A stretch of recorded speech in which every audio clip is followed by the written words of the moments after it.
very first time. That was fucking awesome. How many of you are from the neighborhood? Neighborhood or city? We love the neighborhood people. So look, quickly, this church that we're sitting in, the Palisades Community Church, is the longest serving non-denominational church in Washington, D.C. This is our 101st year serving this community and the city as a whole. We also have the Palisades Hub, which sponsors and makes space for all kinds of community events, from daycare to yoga to music lessons to dance lessons to this Backstage at the Sanctuary, concerts downstairs. We provide a free space for musicians, for artists, for authors, for speaker series, for oral history projects, for community dinners. And the only way we can provide this free space for all this community activity is if folks like you who come and partake leave a donation and get involved, volunteer, somehow help us out. Everybody who helped you with the ticket, everybody who put a chair out here today, who set this up, everybody you see working the sound, these are all volunteers. This is a 100% volunteer-based effort here at the Hub, and we can only do it with your support. And I kid you not, times are tough, I don't have to tell you, especially for nonprofits.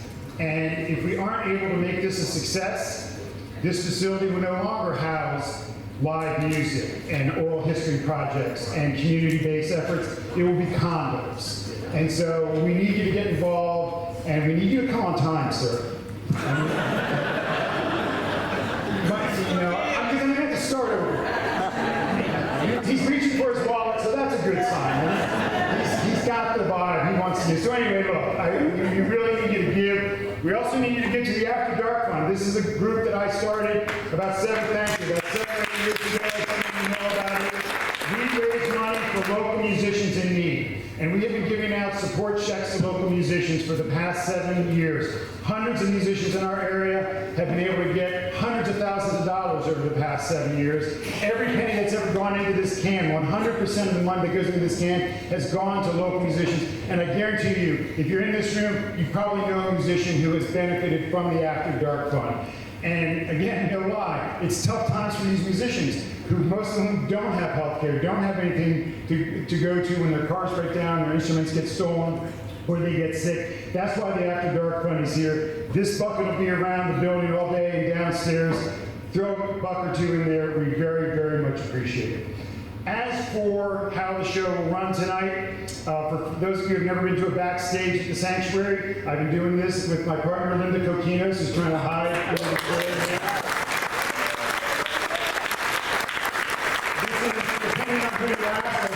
Third season, year / whatever, doing this, but we bring in mostly musicians and people with our musical community here to tell their oral histories and to take questions from you and questions from me and talk about their contribution to our musical community here, about their influences and their journeys in a way you typically only get to hear if you hang out backstage with these musicians. And so we appreciate them coming here and sharing their stories with us, and that's what Backstage at the Sanctuary is all about.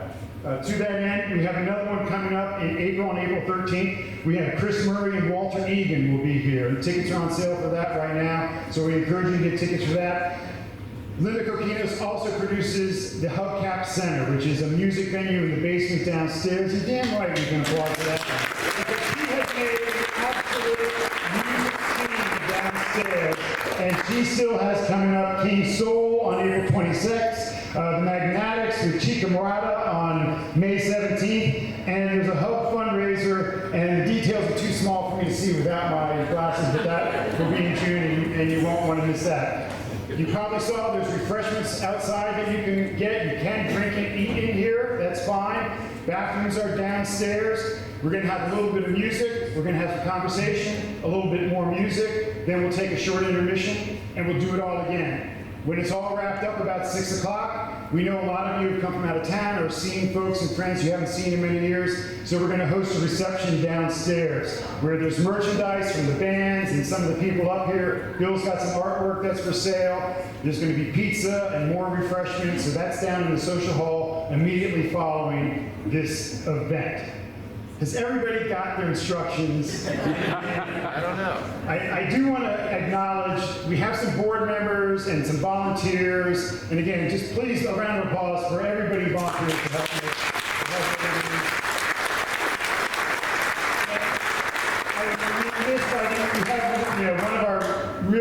supporter, someone who has been up here for a sold-out Backstage at the Sanctuary sharing his stories. He's been chronicling DC for many, many years, and he's a big supporter of the Palisades Hub, the Hubcap Center, and Backstage. And that's George Pelicanos up here in the front row. George, you really appreciate this.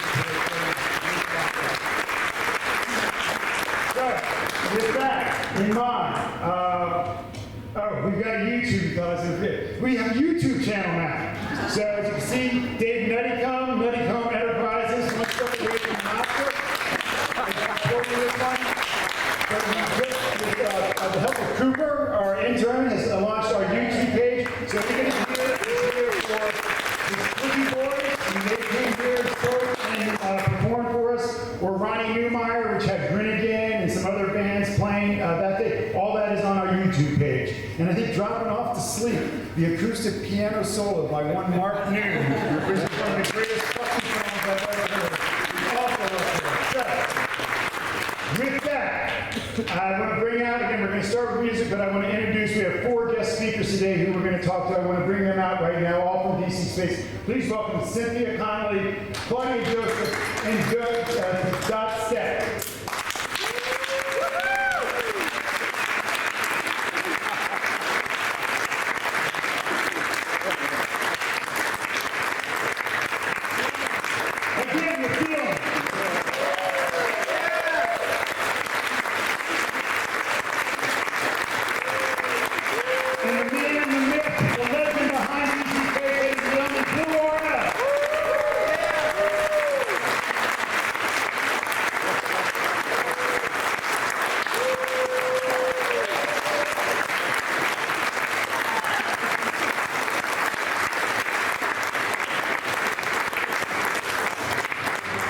And we're really excited to have this band here today. Not only are they just a hot band that everybody is anxious to see, but they have a real strong connection to the people who are speaking today, to DC Space and our musical community. Please welcome the Messthetics.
the ladies of DC Space.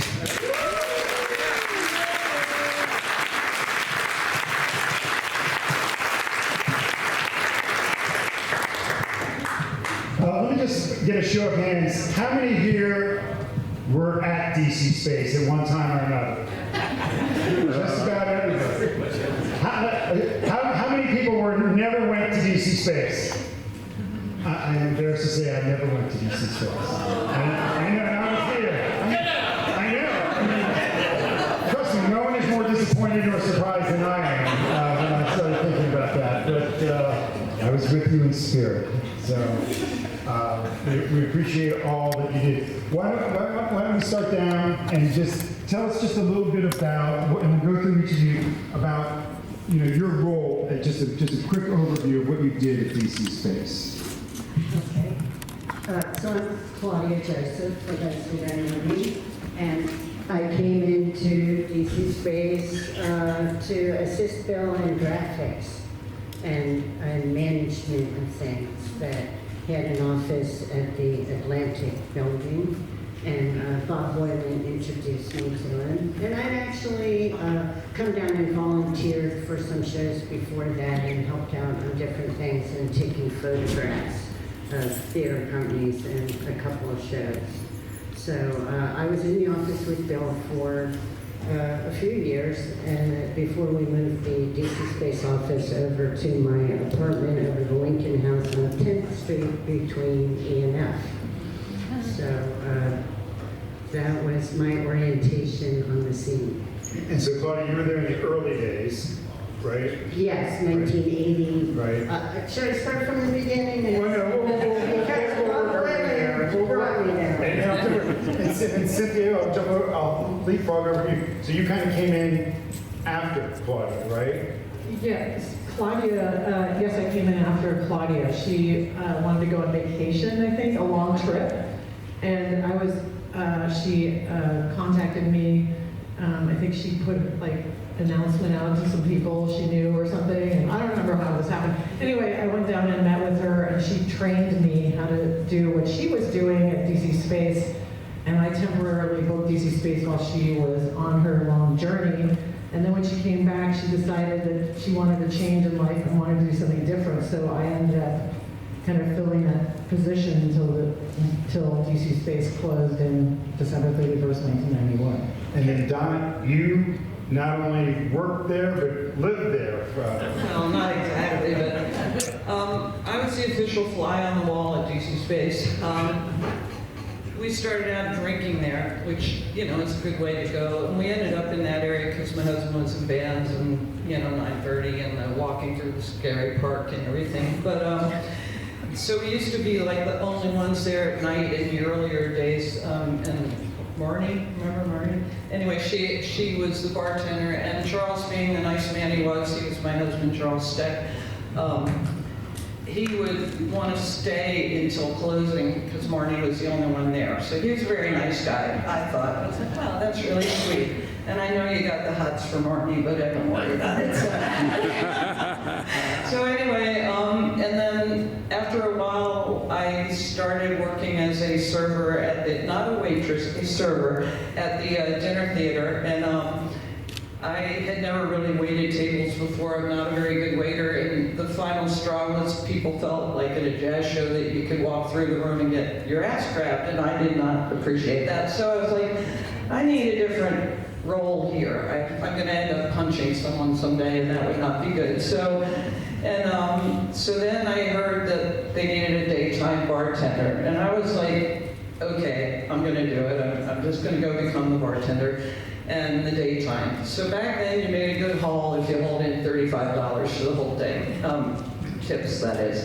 And then eventually I was sitting at the bar bartending in the day, and Rose, the chef at the end, came in. She sat down and said, do you know anyone who can cook? I need a cook. So I was like, oh, hell, I can cook, so any idiot can cook. So that's how I became the kitchen person at DC Space with Rose as my first chef I ever worked with, and I bless her to this day. If you guys are aware of Rose, she is a wonderful person. So she was there, Calvin Boney, tell me if I'm talking too long. And so after a while, I was like, you know what, I don't really like day bartender when I don't make any money, so I want to become the night bartender. No, I remember what happened. Rose said, can you work Monday through Friday? And I said, no, I need to work Friday night bar because I need money. The bar makes better than, because was a capitalist, still am. But anyway, so I somehow ended up being the daytime cook Monday through Thursday, the Friday night bartender, which was a wonderful shift.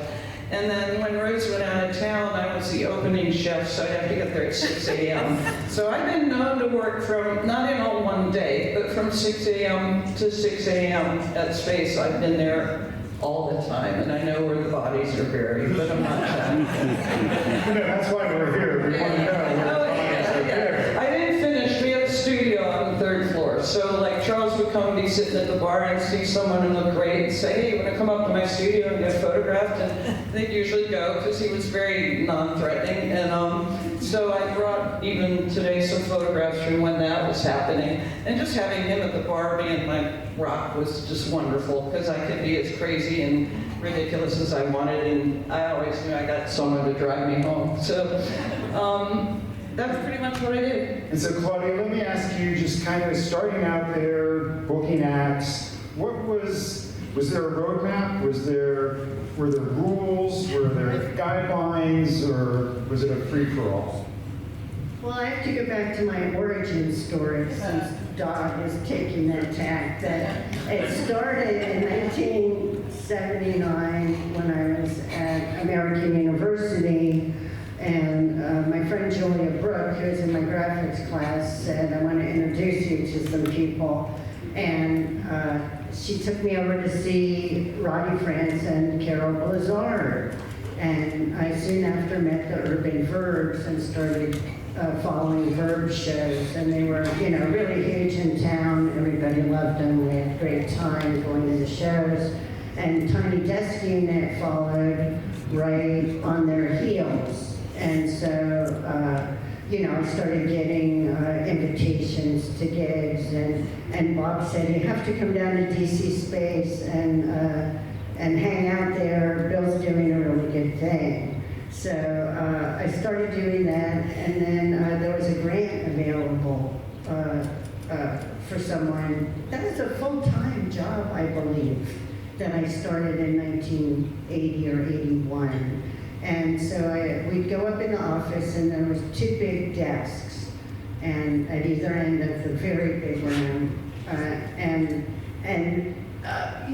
Bill would be on the phone at one end, and I'd be at the other, and we would play tapes, and we would talk about things. And he had a very, set style of what he had been doing. But at a certain point, I believe around 1982, Phil started cutting me loose and asked me to pick up more of the booking. So of course I kept some of the bands that were regulars that played there all the time. And then, Teresa Gunn and a whole bunch. I swore I wouldn't name names because there are always bands that get left out. Perhaps you don't know why we're here. Well, okay. I want you to name names. Tell us where the bodies are buried. And we want you to spill the beans on everything. Okay, well, good you had everybody raise their hand who went to DC Space. Who was actually performed at DC Space. Oh, that's an excellent question. Because That is awesome. there were so many people contributing. So we were in the scene where Tiny Desk Unit was hot. All their shows were hot and packed the place and very popular. And a lot of bands, started at DC Space and then went over to 930 Club that they grew out of the space a lot. And so after their reign, which was around 1983, I think, things that art scene started to sort of simmer down and dissipate a little, and it was time for the next thing to come along. And a lot of bands came in to fill that gap, and they did it very well. They mixed among themselves, forming new bands all the time. So a lot of bands played 1 or 2 gigs, some of them played 5, some of them kept going, you know, and we experimented a lot, and it was very open and diverse. That at some point we got a new manager in, Leland, and he, you know, we all of a sudden we kind of wanted to make a little money. That the jazz had really, I think, gotten us in a hole. But it started with the jazz, and I always loved the jazz, and I always That'd be a great book. jazz too. You know, jazz. It was all good. There were so many great players that we loved and that filled the space. So yeah, specifics are hard, but I remember there was a time that HR approached me, and he had settled down from, and he was not in Bad Brains anymore, and he had turned Rastafarian, and he wanted to do a talk on Rastafarianism. And he hung out with me, and we did that. And he brought in some bands like Zion Chain and Press Mob, and he played with Beefeater. And Joe came to work at DC Space. Joe Lally was a dishwasher, and we went off in another direction, that a lot of Discord people did start coming in. That Cynthia actually booked for 2 months in 1986.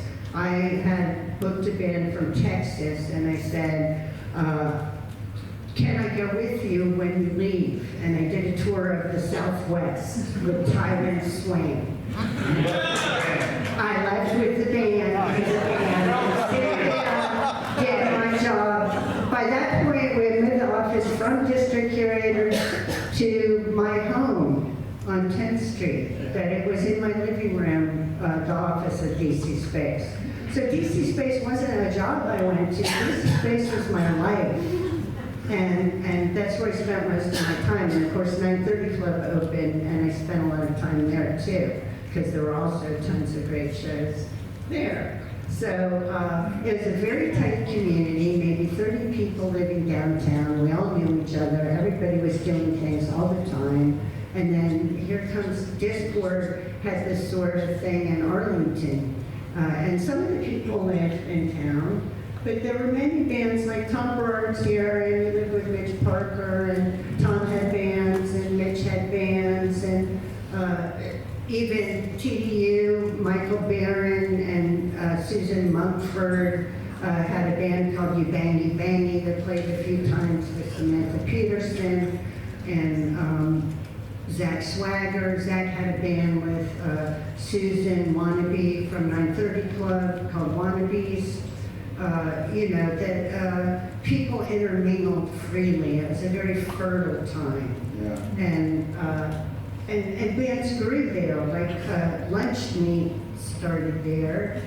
And then next thing you know, their Soul Side, they grew up and they morphed into their mature form. Cynthia, let me ask you, Claudia mentioned about, you know, making money.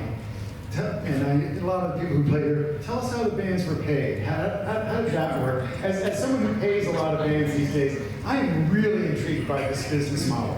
So I guess I would imagine that Bill Warrell started this business model, but I don't know. You guys can tell me.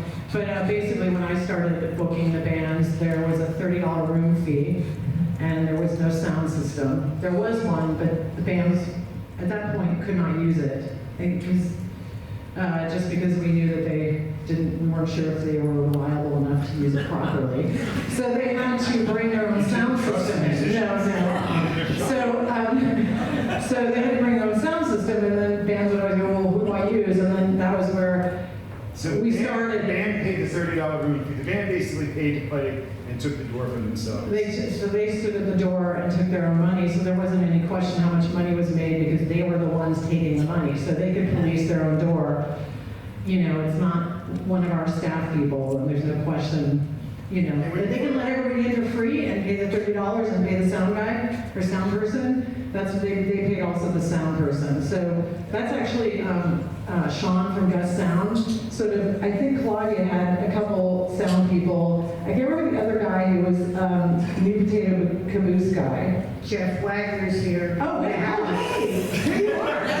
You look familiar. Hi. Yeah, so him and Sean from Gus Sound were the two main sound people that really knew the room and did a really good job. And it's kind of funny because when DC Space closed, Sean moved to the 930 Club and then the new 930 Club on U Street, or U Street.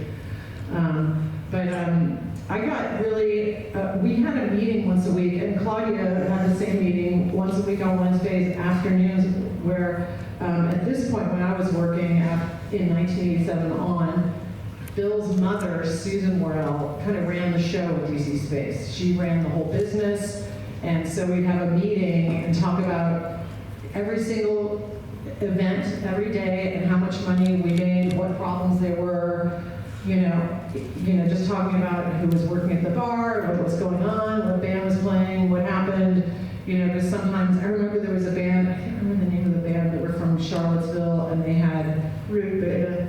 No, it wasn't that. No, it was another band, I'll remember in a minute, but they had some kind of like frenzy, and the singer jumped out and ripped all the artwork off the walls, because you know there was artwork on the walls. Yeah. There were artists' work, and they ripped off the, and Susan, well, because we're all enraged, but I remember Susan being unbelievably enraged, and they are never coming back here again. And I had to call them and say, I'm sorry, your band, you can't come here again, because you ripped the artwork off, you ripped it up, ripped an artwork off and ripped it up. So, but that was a very rare moment. Usually people were respectful. What? That's not performance art? No, well, I don't, taking other people's work and destroying it, no. Not my thing. When you and I talked, you had mentioned that that's not the only band that got banned from DC Space. Is that, was punk as a genre banned for a time? Well, Bill, I heard that it was, but Bill, we've discussed this further, and he said it never was. So it's it might be that people thought that, but I don't know. But one of the things I did was I had these calendars, and I brought them so you all can see them. I would write down how much money we made at the bar, because that's basically how DC Space made money, was at the bar. That's how most restaurants make money still, is the alcohol. The food, they really don't, it's like hit or miss, So, Jackie probably could say that, but could be the witness to that. But anyway, I write down, and I have a whole booking strategy based on like, okay, this band would be really good on the weekend because we're really going to make a lot of money. Because eventually I just thought, like, whatever we can do to keep this place open as long as possible, I don't want to ever have it being a monetary, like a problem with how much money we're making and we're not making enough money. So I got really dialed into that. I kind of found it really fun to do. And just trying to fill in every gap with some band or some performance artist or somebody using poetry, or just because it was such a beautiful, wonderful space that people, I'm so grateful that it existed and that I had that position to do that. And even thinking about it just today now, how fortunate we are that we got to experience it. So I'm going to just show it to you because Claudia had this format actually. So this is the calendar I used to like actually, Claudia, you had a similar kind of setup, I think.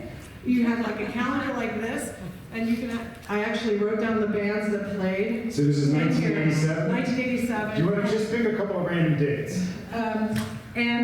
Okay, so you can see how I started writing this, but then at the end of 87, I started writing in how much the revenue, which it's like Lucian's private party. Wednesday the 16th of December, 1987, we did really well that night. Lucian's right there. Yeah. So great. I don't know who this is, Joseph Walker, and this is something, I don't know what this is. Okay, let me see something. Okay, there's IMI, that was the first and third Monday of the month. which was always really great. And I Explain see what here, IMI was. I see, what? What was it? Explain what IMI was. IMI was well, it was like would you call it like a It was- cooperative? It was an artist group of filmmakers. It was YouTube before the internet. Yeah. Oh, yeah, that's a good way to describe it, yeah. And then you could bring films, you could bring films, your own films, and DC Space had a 16 millimeter projector that was stashed in a corner that they would pull out, and then they had all these different versions of ways you could project, because back then it was really film and videotape. And then they'd have theme nights and show films. They would actually announce a specific film or bring a filmmaker and show some of their films. But a lot of times it was kind of like an open, kind of like Mike night of film. You know? Yes, If you sometimes didn't it bring a was, movie, it was $1 to get in. yes, $1 or a film. Can I project something here real quick? Yeah. That, to show the strength of the DC Space family ties, I was looking at a house in the Hudson Valley in 2018, and I noticed on Facebook that a friend had visited Pam Craig, who was one of the 3 people who ran IMI, and she was in Tilson, which was the town where the house I was looking at was located. And so I said to myself, oh, I can move there because Pam is there. Okay, here's a good week, October, this is 1987, so good. Monday, the 12th, is Russ Meyer night, Faster Pussycat, Kill Kill, and Beyond the Valley of the Dolls. I called Russ Meyer. The only way you could get a 16 millimeter print of his films was to call him. And we rented it from him. Okay, and he's in, okay, so Claudia had a Rolodex, and I used hers, but then I was like, I need a bigger Rolodex. And I remember buying one, and Susan's like, that was very expensive. I'm like, I need that big Rolodex. I still have it. Like, it's just so amazing to look at that Rolodex because it's preserved at DC Space time. I should have brought that. The next day, Gargoyle fiction reading, which Gargoyle still exists to this day. Actually, I have a Gargoyle magazine downstairs on my little merch table. Barrett Warner, Mary Truitt, Ivy Goodman, and David Nicholson. It's free. We actually did pretty well that night. The next night, Dan Joseph, Rogelio Maxwell, Bob Boylan, and Jim Savard. Jim Savard, that's how you pronounce it, right? Yeah. Brenda Files on the 15th, Friday the 16th, King Face and Fugazi, and then I can't even read what's happening on the 17th, Saturday the 17th. It's like so many things crossed out. Anyway, one other story I want to tell you that during that time, Ian, who was in the band Fugazi, he and I were going out and living together at that time. And when Fugazi, I think, played the first time at DC Space, they were already too popular to play DC Space, so they made it so that nobody knew that they were playing. So I didn't even know they were playing. So I went home and I go, "Where's Ian?" He goes, "Well, he's at DC Space playing." I was like, "What? Nobody didn't tell me." All right.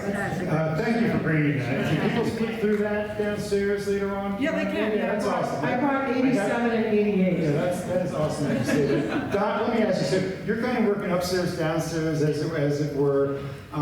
Who's going to DC Space? Like, who are the patrons? Who's coming in during the day? Who's coming in at night? Are they the same people? And I just want to point out for those of you, Dot is shown to do a profile for you. Dot is wearing earrings that are actually knives. Plus my tattoo. And your tattoos, yeah. DC Space was my very first cooking job, and I'm proud of it because I ended up being a chef for like 35 years in DC and like making a living because of quitting my real job, which was drawing missiles for a government contractor. I decided I don't want to do this anymore, so I started becoming a waitress at DC Space. And so, let's see, at lunchtime, well, first we'd all get in there at like 10 o'clock, which was really early, 10 a.m. And like Gordon, I don't know if y'all remember Gordon, but he was working there, and he made the quiches. They were delicious. And we made all our pies and cakes and everything from scratch, and the soup, the Maryland crab soup, which the joke was always, put some crab in the Maryland crab soup. But we're only charging $2 $2.50, that's cheap.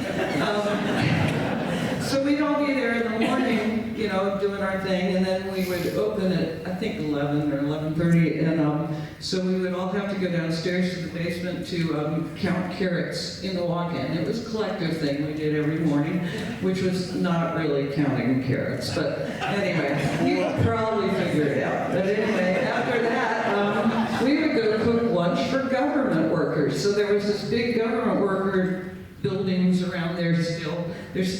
They still be there. Not still. I don't know if you've read the paper. Well, anyway, they would come in, and the ones who went into the dining room and ate, you know, people served them and stuff, they'd go back to work. But the ones who came into the bar would just end up spending the afternoon, thanks to our tax dollar, hanging out at DC Space. So I'd have people who, when they came in at 11:30, were very nice, polite government workers, and by happy hour at, what time was happy hour, 7 or something? I don't remember. By the time that started, they'd be out of their mind. So it was interesting to watch that happen. And I have a lot of photos of a lot of those people. I really enjoyed, well, no, even you, I have photos of. I loved when I was bartending daytime, because I'd just get this whole, in the beginning, okay, here's one of my best stories. The very first day I went to work, I was raised by teetotalers, no alcohol in my family. I'm a good Republican girl from the suburbs, and then I turned into DC Space, and thank God they saved me. So the fact that I told my mother I was going to work as a bartender at DC Space, she cried. I mean, it was that bad. And then the very first day that my first customer came in, he sat down at the bar and said, "God, I need a beer. I just got out of jail." And I was like, excellent. So that was kind of the, you know, you never knew who was coming in. When it was cold out, the homeless people would come in and hang by the radiator right by the front door and just kind of stand there. And if they had a little money, they'd buy beer. Some of them just were coming in to be warm. So I loved that we were at a place that was happening.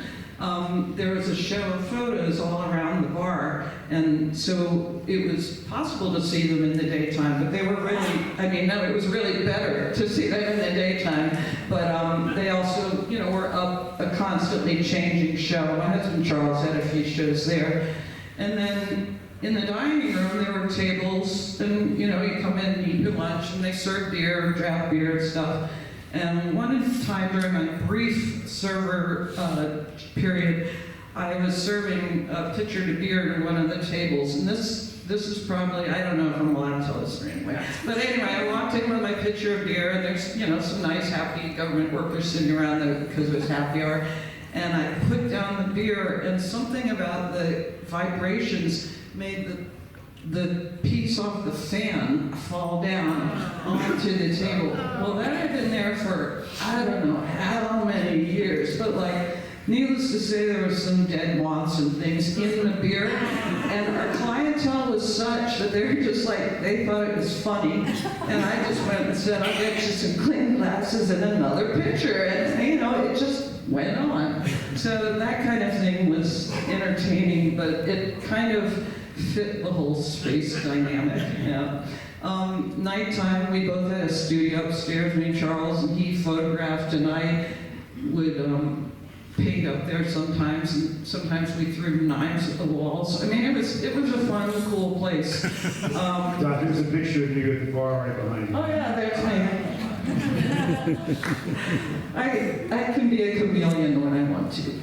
But anyway, yeah, so then Friday nights were fantastic because happy hour would start at 7, and I think, maybe it was, I don't remember names and numbers. 5, okay, I think so.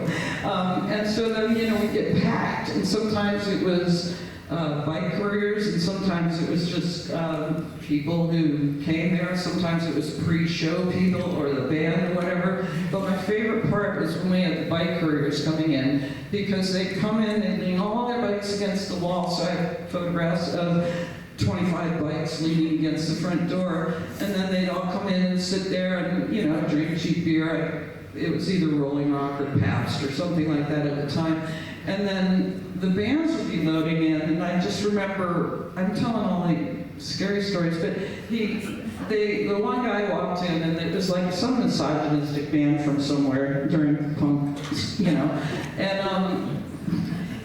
and the guy wanted something, and I told him no, and he said something like, expletive, you better, and at that point, every biker at the bar turned and looked at this guy, and the band decided, no, they better, so they wandered off. It was just kind of, again, I keep emphasizing the protection, it was a safe space, even though it was in the middle of insanity. If you came in and behaved with what Space thought was good behavior, what are we looking at? Oh yeah, that's my old man. But anyway, yeah, it was a good space to be. And then, let's see, if I finished, then sometimes late at night on Friday night, people would walk in that everybody in the bar was happy to see, and then the party would just keep going sometimes. It was a 24-hour space, it really was. And like Joe Lally was a barback at one point, and Rose, the chef, I keep talking about her, but she was just awesome. She was a wonderful person. David Boney, or Calvin Boney, was the like guy, you know how they always have a guy, Calvin, and just various people who came through my life and were from totally different backgrounds than the Potomac people who we were when we got there. It just was so eclectic. You were reading Brenda Files was playing one night. Brenda was this amazing jazz singer and poet, and so lots of our friends were from that whole scene that just was some of the, well, Brenda was famous, but some of the, like, just fill in the blank places, it'd be like a poetry night, a slam, or something like that. And that, to me, was what made it district public, or district, whatever it was, creative space. Yeah, I don't spell real well either. But anyway, it was from head to toe creative. Let me, as we wrap up this segment, let me go and Claudia, we'll start with you and we'll work our way down. Can I just each ask you to just your thoughts on Bill Warrell and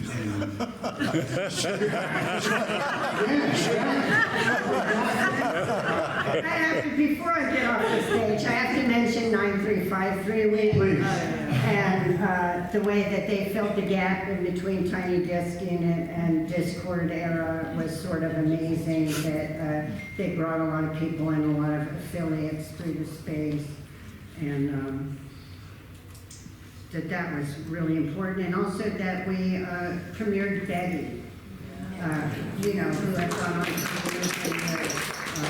with their acts, and that was significant. But Bill taught me, Bill, what was the question? What's my take on Bill? Yeah, sure. Bill is the most amazing person on earth, that he turned this gray city into something colorful. That he completely was fearless in his booking. He would go up to New York, see acts, and bring them back for all of us to enjoy. And that he was completely inclusive of everybody. That's why I wanted to be sure at the beginning to include Steel Pulse, and that we took them to the Pension Building and the Warner Theater, that he would help artists grow over their career, that he would boldly go where nobody else dared to go, and make it a success, that he knew how to promote the show in a way that made it very appealing, and people wanted to take that chance to see the new thing that they hadn't heard of. Dot? Okay, what we think of Bill. Bill. I kind of have to agree that he's one of the most amazing people that happened in DC, because the other day I was reading some article about poetry slams and how, you know, the poets, bless their hearts, in their 20s were like, yeah, this is a new thing for this city, and it's like, Bill started that in the 70s, you know, I'm sorry, this is not a new thing. And then, like, somehow there was a big group of black gay men who would come and perform that was like Wason and Essex and Brenda, and just these amazing, like, what would you call it? A performance art, basically. And one I really remember is Sherman. I don't know. He was doing one, and he and the woman he was working with had a board between them, and they were stark naked, and they walked out and then played the drums on each other's butts. It was like an amazing piece of art I've almost ever seen. Yeah. It was great. And that was not an unusual, kind of the butts maybe was unusual, but maybe it was like you never knew who was going to be doing what. I raised my hand when asked, oh, this is supposed to be about Bill again. Okay, so what I'm really aiming at is the acceptance he has of so much, and he's sort of like filled with more ideas than any person in a million years could finish. And that said, he's finished more ideas than any other person I've practically ever met. So it's phenomenal. He's now living down, he lived in Bladensburg and I lived right near him, so we got pretty much back in touch then. And he's now at the beach, so it's really, make friends with Bill, he's got this. But I was so fascinated to see he's in Bladensburg and he's making outer space, and now he's out in Delaware, and it's like, what do we call that? Milton New Music and Wind Fest. Oh, right, the Milton New Music and Wind Fest. So if you have not been there, the last one last year was Sun Ra's Orchestra, and the people there were maybe what, less than 100, but it was the best Sun Ra show ever. And the fact that he can still be pulling off bringing Sun Ra to town just amazes me. You know, it's a combination of generosity and a complete drive to just make music part of our lives. And not only music, arts, visual arts, poetry, anything that, as you said, it turned the town colorful. I love it. So, and yeah, he's still here, and he's the most amazingly wonderful artist still. Like, it just, yeah, I could go on and on. And We'll put you down as a maybe. yeah, that's my favorite. Yes. Cynthia, it's all been said, but not by you. I think it has been all been said, but thank you for doing that. But also, I think that all three of us probably would agree that our lives completely changed by being a part of DC Space. You already sort of said it, Dot, but for me, it definitely has, in the perspective of communities and how important communities are, and supporting communities and creativity and trusting in the creative mind. And that's what I learned by working at DC Space, and I thank Bill for that. All right. Ladies and gentlemen, Claudia, Dot Steck, Cynthia Connelly.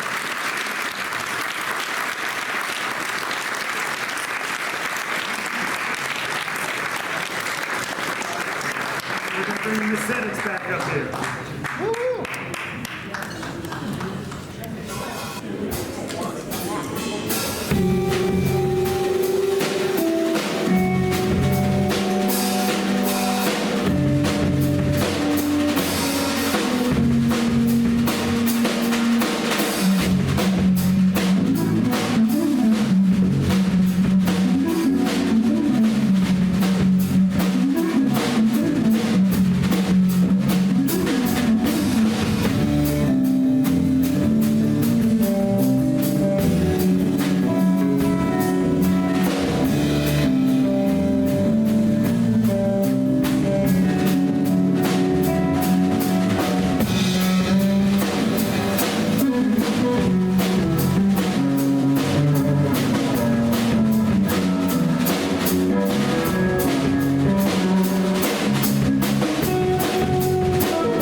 notes. What's that? You brought some notes. No, I brought my memory.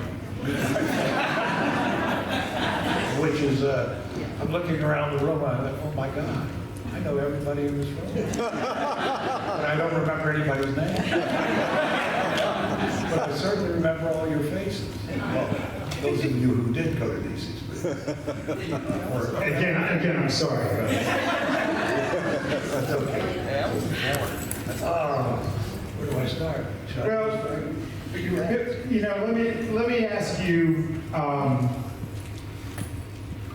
It's not an understatement. I'm going to use some words that you use and other people use about being, you know, a visionary, someone who was who brought people together, who created a space, nurtured a culture, and in your words, brought together an energy.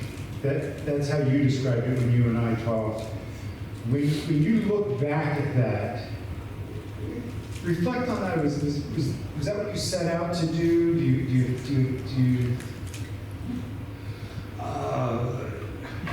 It's a good question. I grew up here. I'm the product of the DMV, born in DC, lived in Virginia as a small child, went to high school in Aspen Hill. And my whole life actually was on the corridor of Georgia Avenue.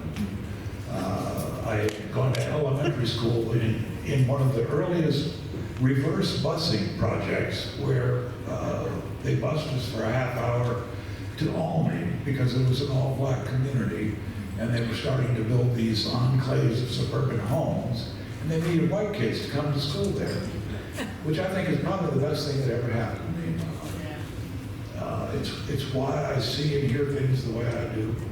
It's why I care about the things that I care about. And I, as a young man, played music. You know, I'm the product of a brilliant musician mother who nobody knew that about my mother, or very few of you did. We just thought of her as Mother Space who made it run right. But she was a very accomplished violinist who had been offered a seat in the Denver Symphony. And she meets my father while she's in college, and he's in the Army Air Corps in Colorado Springs. And they got married way too quick, and he went off to war. And when he comes back, he came back as a photographer. You know, the Army gave him cameras and put him behind a pilot to do aerial reconnaissance. He was shot down twice. And, you know, I would say that my parents never knew each other. You know, he came back from war and he said, I got a job at the Washington Post. We're moving. And she said, I just got to see the Denver Symphony. And in those days, that's the way things were. And they came to Washington, and he worked for the Post for 6 months, and then got fired. My mother taught school, starting out teaching music in Washington, D.C., ended up retiring as an elementary school principal in Montgomery County. And then she fully retired and moved to Washington and came to bail me out because I had gotten us in a lot of trouble those first few years. All that said, I just want to talk a little bit about what a family affair, and I listened to you guys, I said, this is what it was. You know, I got it started, but I got it started with my friends. You know, I had gone to art school in Nova Scotia. And when I came back, I convinced 2 of my roommates to come to Washington because I wanted to open an alternative space.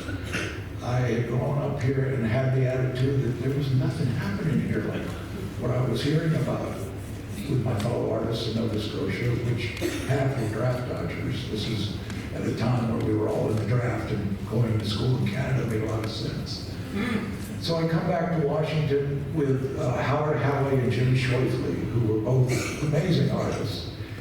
And we'd been at a school that told you to forget painting forget drawing. The new thing is performance art. The new thing is video art. The new thing is, anything but painting and drawing. And I spent my whole life painting and drawing. So I kind of said, all right. And at the same time, I got introduced to music in a whole new way. I had grown up playing trumpet, and to me, trumpet was Herb Alpert. My father's idea of jazz was Andre Castellanos' orchestra. But my mother was a passionate, brilliant person, and when she did her doctor's degree in education, she wrote a paper on black music in America. So in my house were a stack of records that weren't those things that my father was playing, and a bunch of books by Mary Baraka, books by A.B. Spellman, all about the brilliance of black music. And I ended up connecting up with a few friends in Canada, got introduced to Coda magazine, where I first started reading about the art ensemble of Chicago and Sun Ra. And I had seen Charles Mingus's band with some buddies that I had gotten out of high school with. We drove down to a festival, and I saw Charlie Mingus's band as the opener for a festival. And he gets on stage and says, I want to introduce you to my new thing, the people that are playing what I'm hearing now. And out comes a pianist that played the piano like a fucking drum. I mean, unbelievable. Never seen anything like it. My grandmother was the church pianist and a music teacher, and I had certainly never heard anything from her like it. And then out pops this baritone saxophone player who plays entirely in the upper register, sounding like an alto. And that was Hammett Blewett and Don Pullen. That following summer, the same gang of friends, we got in a car and drove to the ballroom up in Baltimore, the famous ballroom, and Sun Ra's orchestra was playing. I was familiar with them because they were the last side of a 4-album set that Atlantic put out live from the Ann Arbor Jazz Festival, of which is a who's who of jazz and pop music, Bonnie Raitt, B.B. King, all that stuff. And they're on the 4th side, which nobody ever played, the entire side is Sun Ra's orchestra. And ending with everybody chanting, spaces to play, spaces to play, spaces to play, as the audience is pounding away. So I thought, I gotta go see this band. And we got up there, I was maybe 20 at the time, and it blew me away. Everything about the ballroom and the orchestra and the whole atmosphere and the feeling. And that set me even further on this path. And then a buddy that I had gone to Montgomery College with was in school in Hartford, Connecticut. And he said that the school is giving me camera equipment. I want to make a film. And I want to make a film about the music we've been going to see and listening to. So I had been doing some recordings and some videos at art school, and kind of taught myself how to use a real recorder. And I went out and bought a 4-track TIAC, and we marched up to Woodstock, New York. This was in 1976. Woodstock was, was a pretty happening place in that time period. And Carl Berger, a vibraphonist who had come to America with Don Cherry, opened a school there called the Creative Music Studio. And young people came from all over the country. I can name drop a half a dozen people who went on to have pretty significant careers. But they were all in their teens and 20s and wanted to learn how to play truly improvised music, or out music.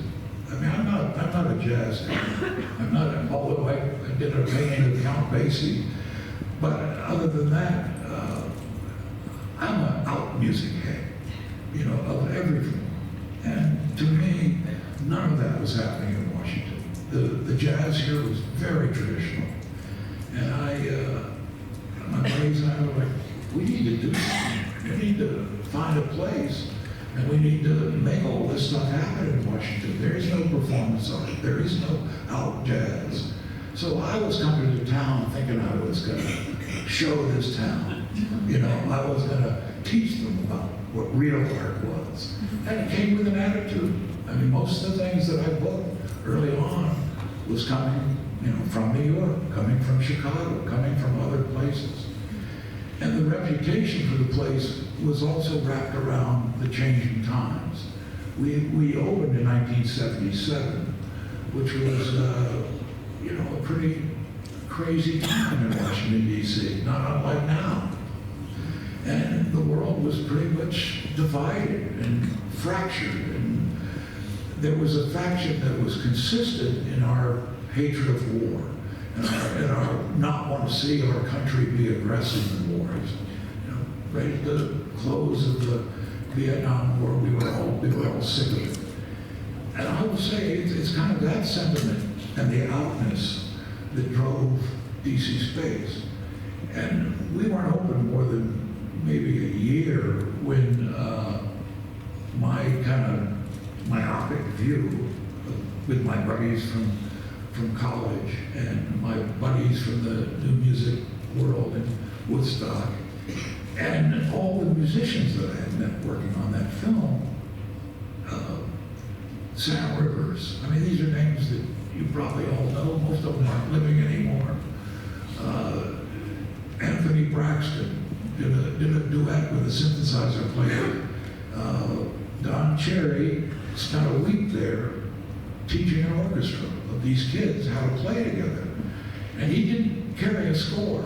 Don carried a little pocket trumpet, an African hunter's guitar called Duzengoni, and he would get there with a room full of people and he would sing every part to the players over and over. Beautiful chanting voice. Bob was in an orchestra project here. So I had that, you know, along with the visual thing. And my two buddies from school were very connected to conceptual art, you know, and bringing things. So they arranged for Laurie Anderson to come to DC Space and do her first performance as a multimedia piece. She had been doing these ice skate pieces in New York where she would stand with her skates in a cube of ice, playing her violin until they melted down.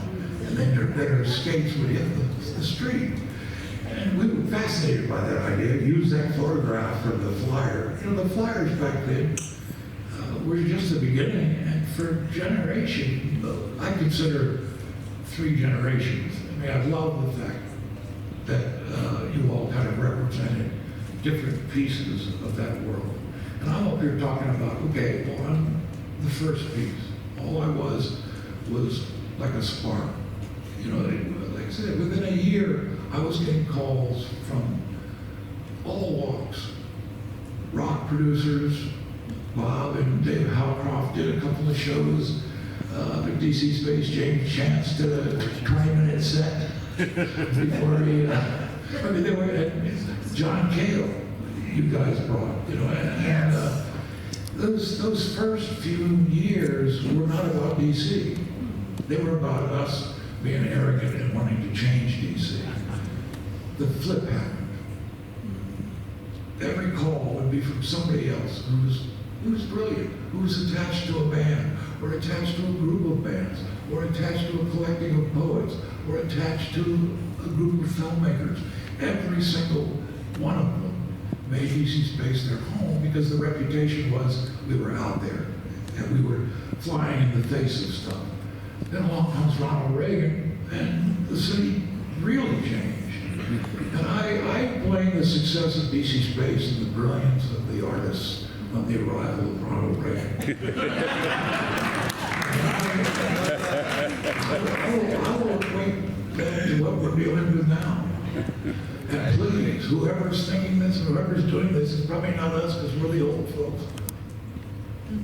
There's got to be a new space. this is the time that the most creative, most exciting work happens.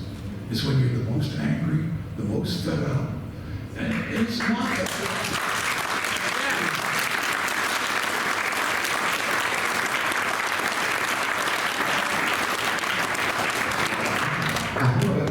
You get some people thinking about this, because it is about the space. I mean, we found, I knew downtown was a ghost town, and it really was then. I mean, it really was. And there was this crumbling old carryout, highway carryout, greasiest boot you could ever imagine at the corner of 7th and E. And I got wind that it was for sale.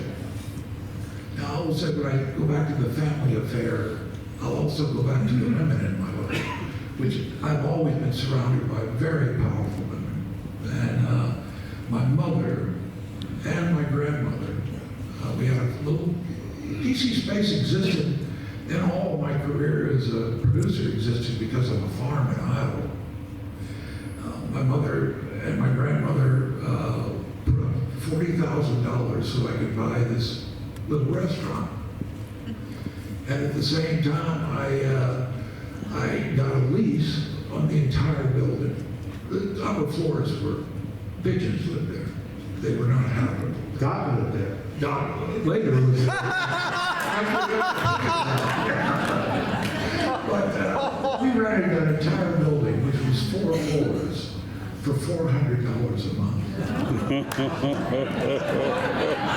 that rent did not go up for 10 years.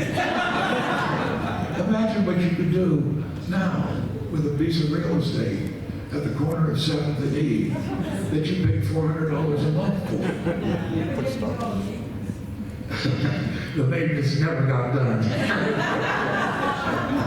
The building was a wreck. It was built in 1959. Well, I'm sorry, 1859. It was before the 70s. We were, and by the way, my question was hello. I'm going to try to get a second or third in here before the hour's up. But you talk about it's just after the riots. The downtown still hadn't recovered from the riots. You talk about Metro had torn up downtown, right? So there was no. That's why the property was so cheap. Right, and The street turned out for years. And really a pioneer, right? Coming into that space at that time. Richard Harrington, the noted music critic from the Washington Post, would later write that it was DC Space, it was you and DC Space that really opened up downtown to a whole new audience of people, making them aware that it was okay to come back downtown long before 930 Club or Wax Museum or any of these other venues would open up. That you opened that door and led that revitalization, the redevelopment of downtown, ironically, only to fall victim to redevelopment of downtown. I don't feel victimized.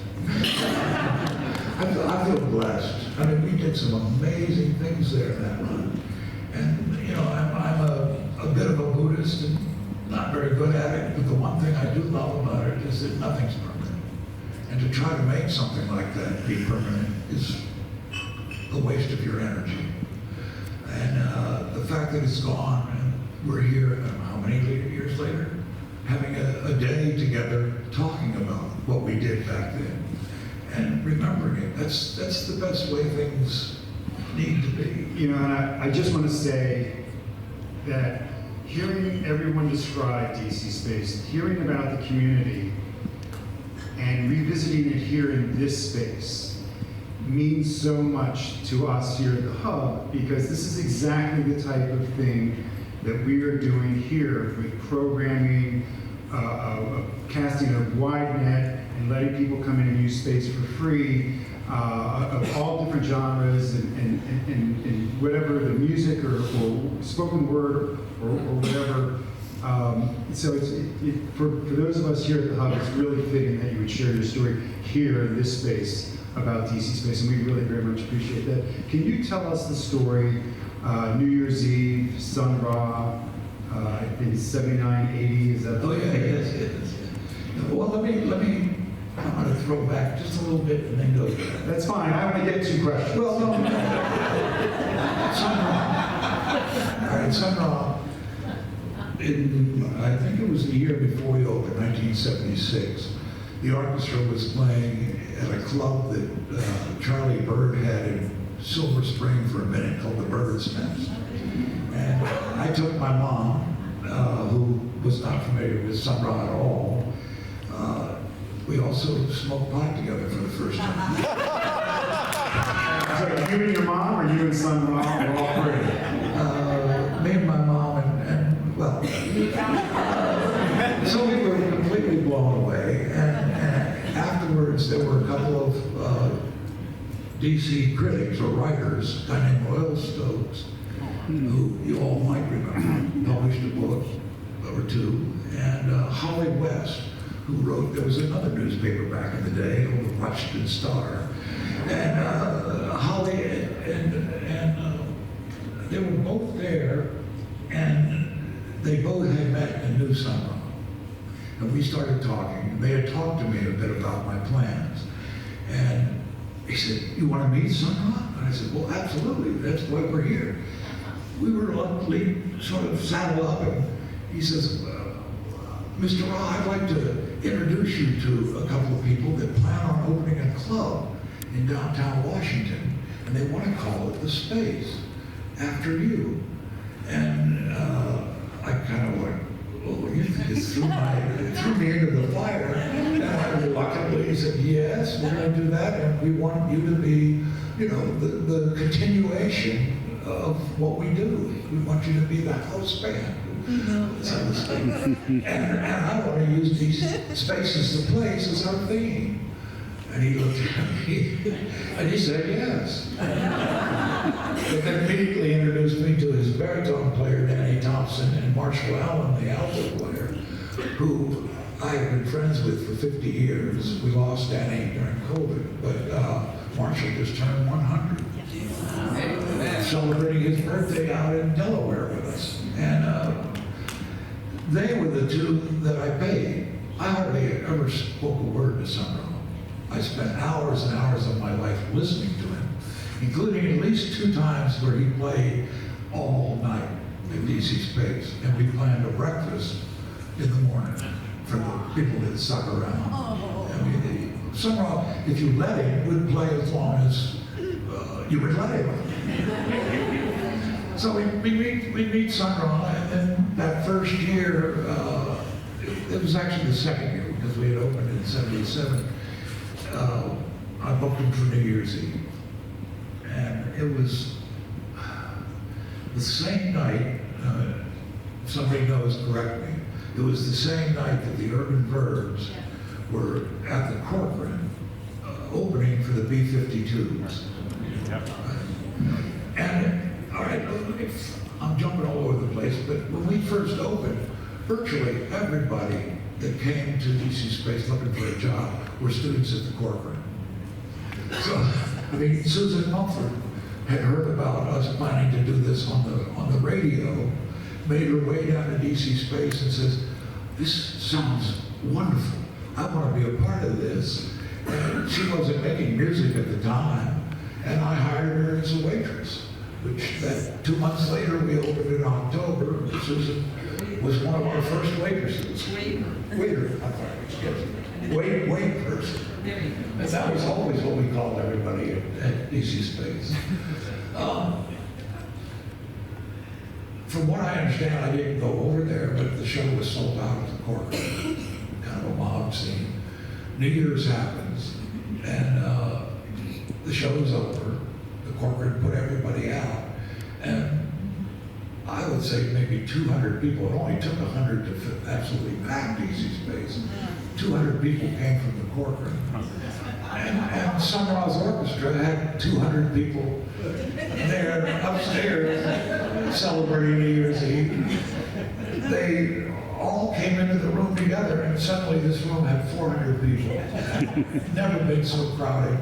And Sun Ra and the orchestra come marching down the stairs through the crowd, playing in a procession. And I don't know, for me, it was where the two core worlds of DC space came together. And here I am, tapping my foot in the front row, feeling like it's a throwback to DC space because it's a fusion of the musics that were the essence, the out jazz and the punk together. And I kind of felt like that's what we were responsible for. We were responsible for bringing people's heads together that were similar but worlds apart. I mean, go-go was just starting to get hot, and the hardcore scene was taking off.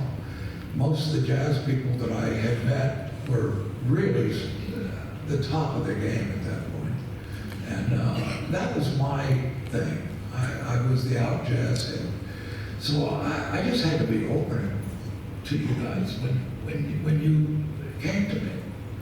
And for me, it was a real relief to let it go. To let it go. I mean, there were a couple of other people that helped me program. Mark Hall and Sally Bird was working with me doing the calendars.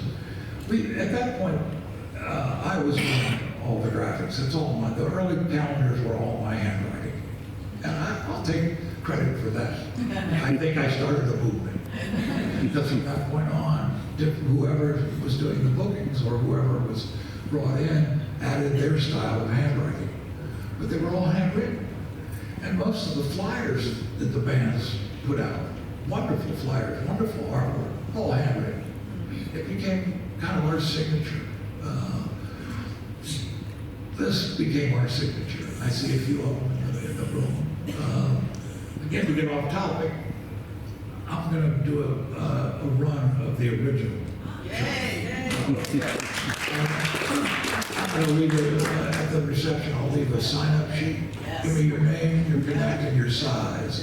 And we've got a really good artist who's going to print a new batch of shirts. Because I am so proud every time I put it on. You know, I'm trying to figure out what I'm going to wear for today, and I pack a few things in my bag, and of course it's all black.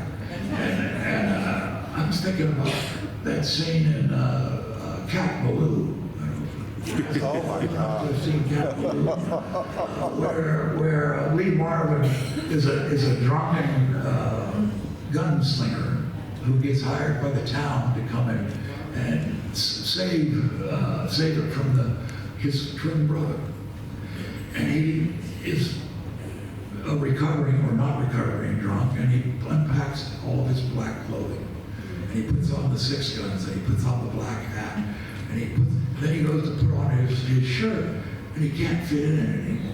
And he puts on a girdle, and then gets dressed on top of the girdle. That's exactly what I went through today. I put on my Mr. Space shirt, and I went, wait a minute, and I looked at it and I said, this is an extra large, but it's an extra large that had been washed at least 250 times. So, all right, now I'm all over the place. Give me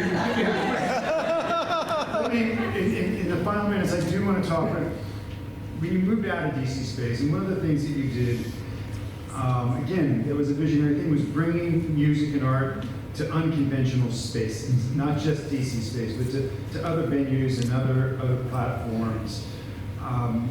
What did you see that others didn't see why you wanted to bring music and events to other places? Well, what was mentioned before is a number of the artists that I had relationships with outgrew DC space. So we had to start looking for something bigger. The first was the corporate. I did a series of concerts called Space at the Corporate. And Jimmy Carter was president, and Cecil Taylor, and Julius Hemphill, and the Art Ensemble of Chicago all played. Then shortly after that, we got connected up with the pension building. Somebody told me that all you had to do was pay the heating bill of the guards. You could use any federal building. A citizen could apply for it. So we started using the pension building. I'm a firm believer that art and environment, when they're magical, truly are. The pension building, worst acoustics on the planet. But the artists that would come in there would go, my God, this is the most challenging, but the most our ensemble of Chicago walked in and two of them said, "We're not playing here." They fumbled through the first set and cacophony. Second set, they were trying to fight it. They were trying to work around it. Second set, they come out and they were like, "Fuck it," and just blew it. High heaven. The music was phenomenal. Steve Reich and 18 musicians played an hour long, boom, stops, and it echoed for maybe a minute. And it's the only time in my career that an audience jumped to its feet in immediate standing ovation. No question, no thinking about it, no couple people in the front row. 1,000 people jumped to their feet.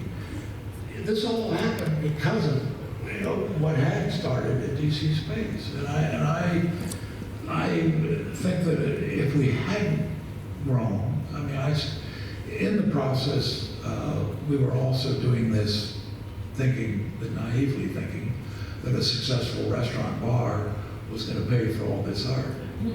And we were losing money hand over fist, especially with the jazz. We called the jazz nights the tea crowd because they were both stoned and drinking tea, and the bar number would be nothing. So We could call those swing dancers today.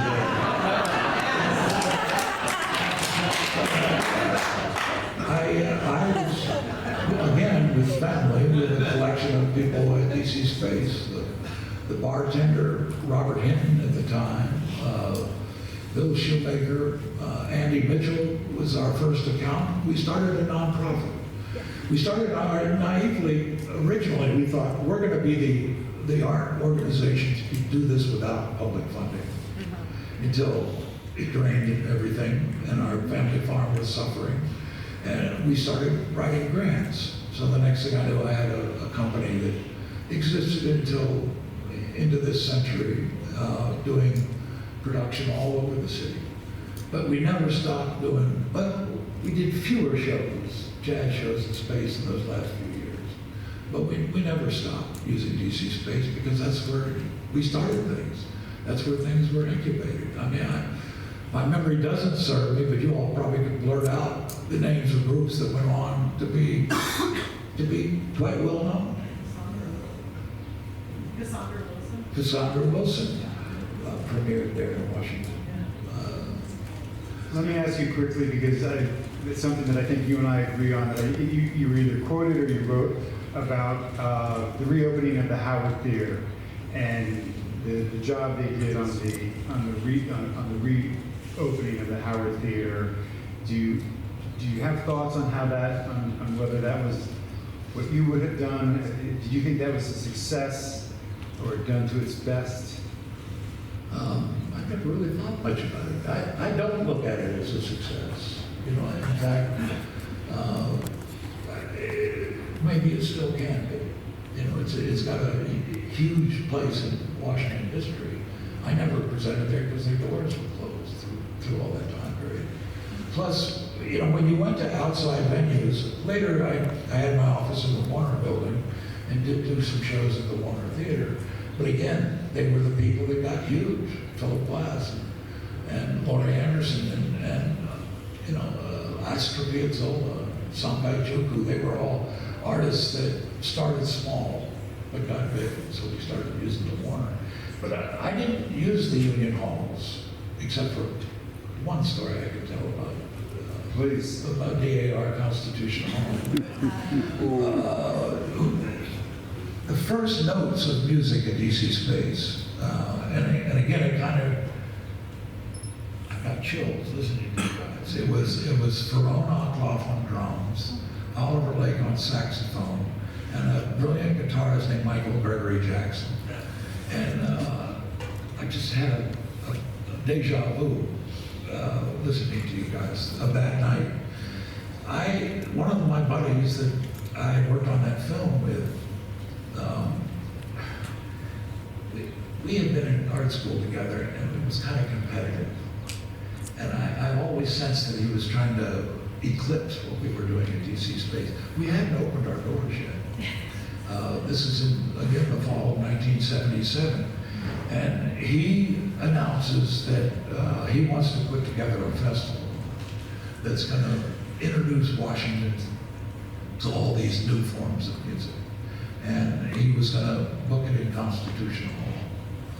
And he wants me to be his partner. I didn't have any money, so I said, no, but we're about to open DC Space where we intend to do all these things, but not for 2,000, 3,000 people.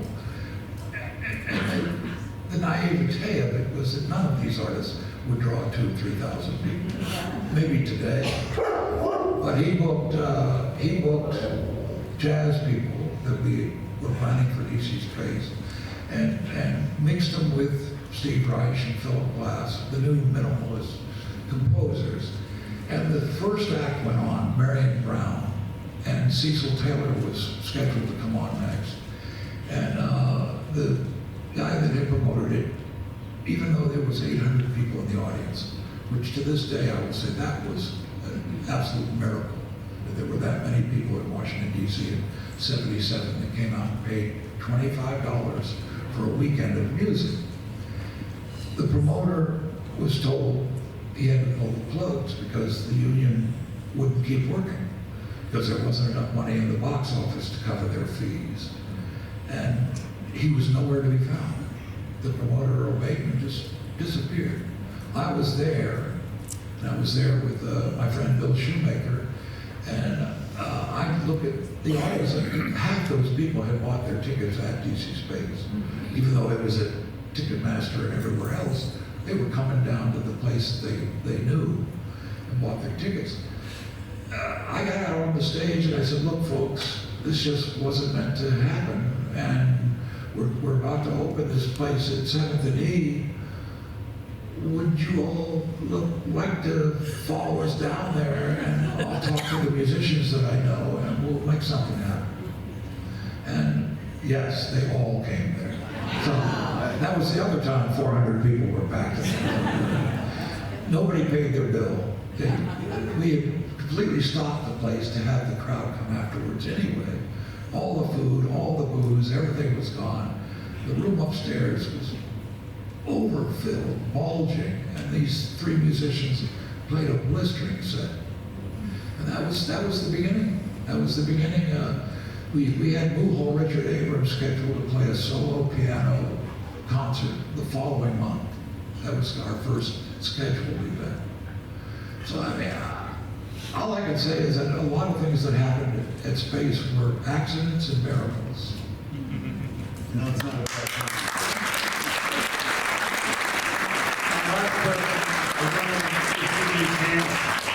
And again, we're going to go downstairs after one more song from Messthetics, but we're surrounded here by a couple of pieces of your artwork. More recently, you certainly have been associated with Blagden Alley and the artist movement there. Can you just for a couple of minutes just talk about your artwork, this artwork and Blagden Alley for us?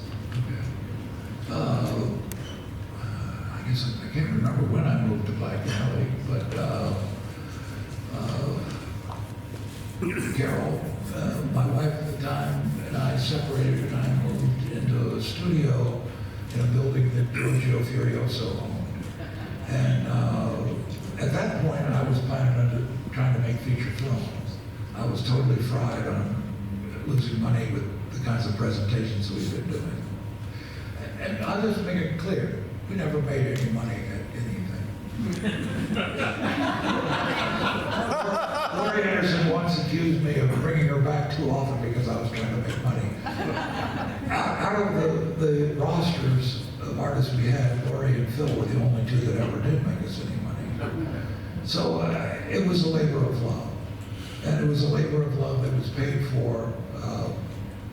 The shortcomings every time it happened were paid for by this farm in Iowa. More recently, my sister really pressed me to sell the farm. And we did, and I needed to do a tax exchange.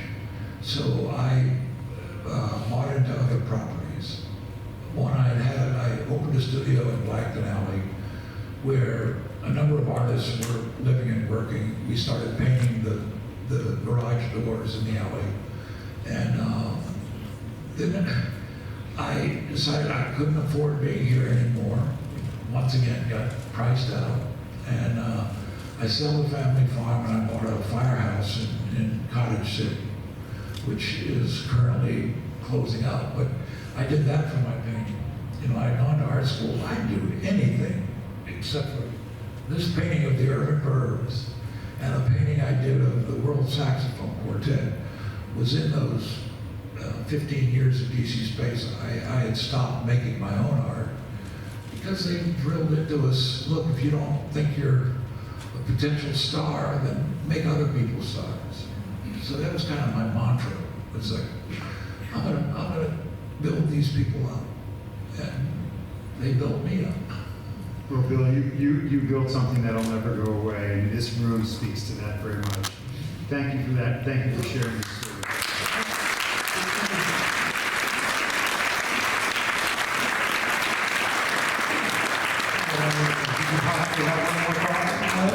That's what half my list, of course. And half the people I was going to mention, so do not challenge me that I forgot to mention you. Thank you for everything you did. Ladies and gentlemen, Bill Warrell. Cynthia Connelly, Claudia, Dot Steck.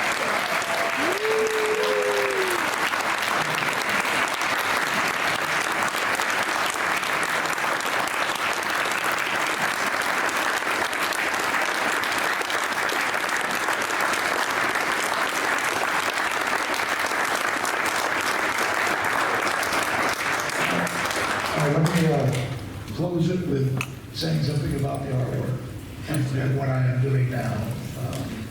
I bought property in Milton, Delaware, which those of you who are beer drinkers know that it's the home of Dogfish Head Ale. And when I moved to the town a couple of years ago, I met with the mayor and I said, look, I have some musician friends in Washington. My Carol's and my daughter Adrian and her husband, we had their wedding down there, and Janelle and Anthony played a duet for the wedding, which was magical. And they came out with Ensemble Volcanic Ashes for release, I think. And I was so taken by the music because it reminded me of a cross between Anthony Braxton and Steve Reich. And I was like, wow, this is my left ear and my right ear in one group. And it was a magical recording. And I told the mayor, I said, look, I want to do a concert in my yard. The town owns a 4-acre field that's right adjacent to my backyard with a beautiful trail for walking your dog. And I said, I have these wonderful musicians that I'd like to invite to play in my yard. And they were like, well, that's kind of odd. Can't you use the town band gazebo? And I said, no. I said, my whole life I've matched magical places with magical music.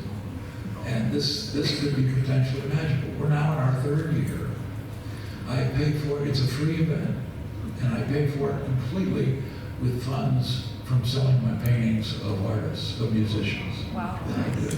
And I'm doing pretty well with that. And I brought these 2 pieces down because they're a part of the fundraising for this year. I also, in the green room, confirmed that the Messthetics will be playing, and we'll probably, and Volcanic Ash. Is Janelle here? Okay, but, David Murray's group with Luke Stewart. And I finished the program or the financing. So I'm asking you all to sign up and buy a t-shirt. Every $30 counts. But I'm also selling some paintings of mine. And I thought 2 pieces that I have that I'm trying to sell are not both mine. One is Annie Duran, who was Susan Muffler's roommate at the time.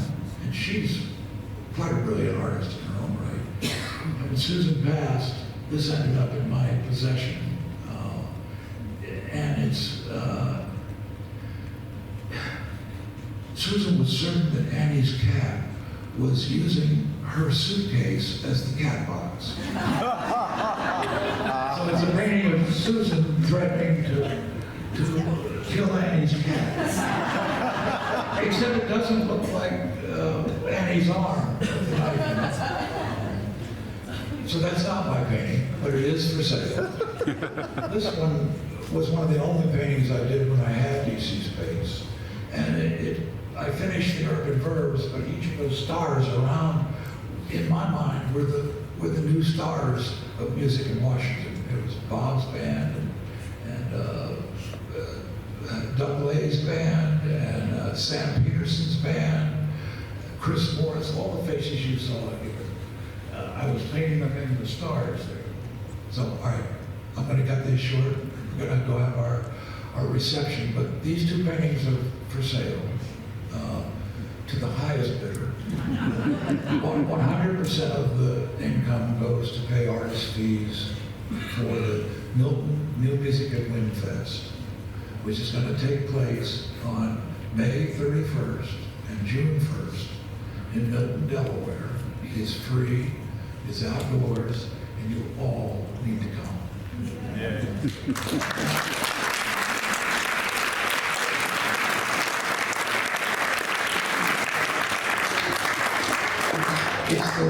It's the one weekend, it's the weekend after Memorial Day. Memorial Day down there on the Eastern Shore is a zoo. It's the beginning of the season. The next weekend, nothing. The press love what we do because there's nothing else to cover. And it's because none of the kids are out of school yet. So in coming down there, you're 10 minutes from Rehoboth, you're 10 minutes from Lewis, and all the hotels are empty. And because the hotel owners are trying to get people in that weekend, they're giving discounts. So I'll spread the word on all that. Make a trip to the beach, spend 2 days, see the kind of out music that we love. As part of it, I've asked Anthony to help with the other musicians that are going to be there to do a version of a piece of music that was written in 1966 that I first heard when I was in art school by Terry Riley. And Terry turns 90 in April. And we're trying to see if we can get him from Japan, because he is coming to do NC with Bang in the Can in New York. So we want to do NC, and inviting all the musicians that will be here that weekend. Let it run for that hour. It's an hour-long piece of music. And he's the one minimalist composer in my career that I never had a chance to present. So it's a full circle for me. So please come out, support the New Music and Wind Fest, and continue to come here and support this wonderful There you go. venue. Sell it, man. Sell it. Bill Warrell, everybody.